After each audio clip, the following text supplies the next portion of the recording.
Good morning. இன்னைக்கு நம்ம பேச போற டாபிக் வந்து இன்ஃபர்டிலிட்டிக்கு நான் பேசிக் டெஸ்ட் எடுக்கணும்னு சொல்லியிருந்தேன். அதுல வந்து ஃபீமேல்ஸ்க்கு எடுக்கக்கூடிய ஒரு முக்கியமான டெஸ்ட் வந்து ஹிஸ்டோசால்பிங்கோகிராம் அப்படின்னு சொல்லுவோம். அதாவது டியூப் டெஸ்ட். டியூப்ஸ்னா என்ன?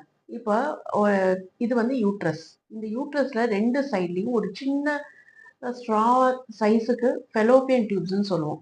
இதுக்கு பேர் தான் வந்து கருக்குழா. ஸோ ஏன்னா இதில் தான் எம்ப்ரியோஸ் வந்து ஃபார்ம் ஆகுது. ஸோ இந்த டியூப்ஸில் வந்து எதுவும் பிளாக் இருந்துச்சு அப்படின்னா நம்ம என்ன மெடிசன்ஸ் போட்டாலுமே நம்ம வந்து கன்சீவ் ஆகிறது கஷ்டம்.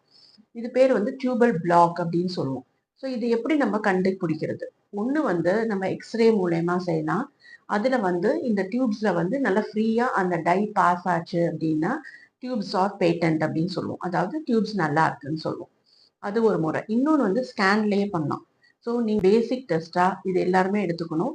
இது பெயின்லெஸ் ப்ரொசீஜர். இதுக்கு அனஸ்தீஷியாலாம் எதுவும் வேண்டாம். ஸோ இது நார்மல் டெஸ்ட். அந்த பீரியட்ஸ் ஆகி டே 7ல இந்த டெஸ்ட் நம்ம பண்ணுவோம். நம்ம ரீசன் ஃபார் இன்ஃபர்டிலிட்டி பார்க்கறதுக்கு. ஸோ இது எல்லா டெஸ்ட்டும் வந்து நீங்க மருத்துவர் ஆலோசனைப்படி நீங்க எடுத்துக்கலாம். தேங்க்யூ.